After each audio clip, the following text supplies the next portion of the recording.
வணக்கம் நண்பர்களே. வேலுண்டு வினை இல்லை என்ற ஒரு வாக்கியத்தை கேள்விப்பட்டிருப்பீர்கள். ஆனால் இங்கு வேலும் உண்டு வினையும் உண்டு என்று சமீபத்தில் ஒரு சம்பவம் நடைபெற்றிருக்கிறது. எல்லாத்துக்கும் தெரியும் என்ன சம்பவம்னு. திருப்பரங்குன்றம். ஏன் வேலுண்டு வினையுண்டுன்னு சொல்கிறேன் அப்படின்னா, அதை சப்ஜெக்ட் போகிறதுக்கு முன்னாடி சேனல் சப்ஸ்கிரைப் பண்ணாதவங்க சப்ஸ்கிரைப் பண்ணிக்கோங்க. நோட்டிஃபிகேஷன் பில் பதிவு பண்ணிக்கங்க. அப்போ தான் என்னுடைய பதிவுகள் உங்களுக்கு வந்து சேரும். இவங்க வேலை வச்சு, அதாவது முருகனுடைய அந்த வேல் என்ற அடையாளத்தை வச்சு நிறைய அரசியல் விளையாட்டுகள் விளையாண்டுருக்காங்க. குறிப்பாக முதல்ல இதை ஆரம்பித்து வச்சது பாஜக. முருகன் அவர் தலைவராக இருக்கும்போது வேல் யாத்திரை நடத்தினார். அதுக்கப்புறம் சேகர் பாபு இந்த அறநிலைத்துறை, அடிக்கடி அவர் அறநிலைத்துறை அமைச்சர்னு சொல்லும்போது சாமி கும்பிட்றதே நம்ம விட்டுருவோங்கிறது தான் நமக்கு தோணும்.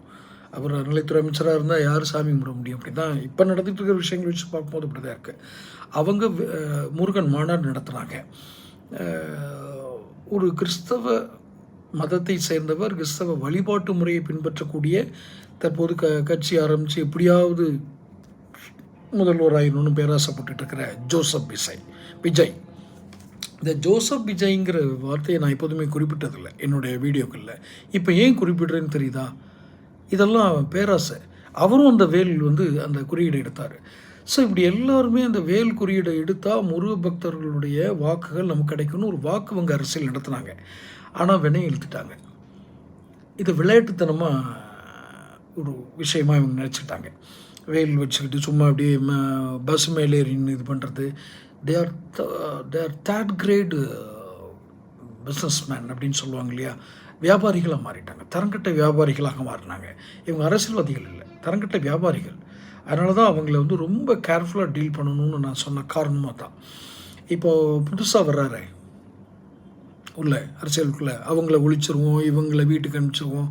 இதெல்லாம் என்ன, எப்படி, என்னத்துன்னு நமக்கு ஒன்றும் புரியலை. இதுலேயும் நம்ம இவங்களையெல்லாம் ஆராய்ச்சி பண்ணி தான் நம்ம அரசியலில் தேர்தலில்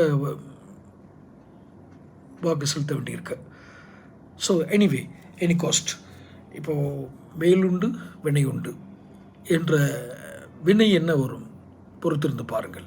அந்த முருகனுடைய வேலை குறியீடாக எடுத்து அதை விளையாட்டுத்தனமாக விளையாடியவர்களுக்கு அது நிச்சயமாக ஒரு பலன் கொடுக்கும். என்னவென்று பார்ப்போம். நன்றி.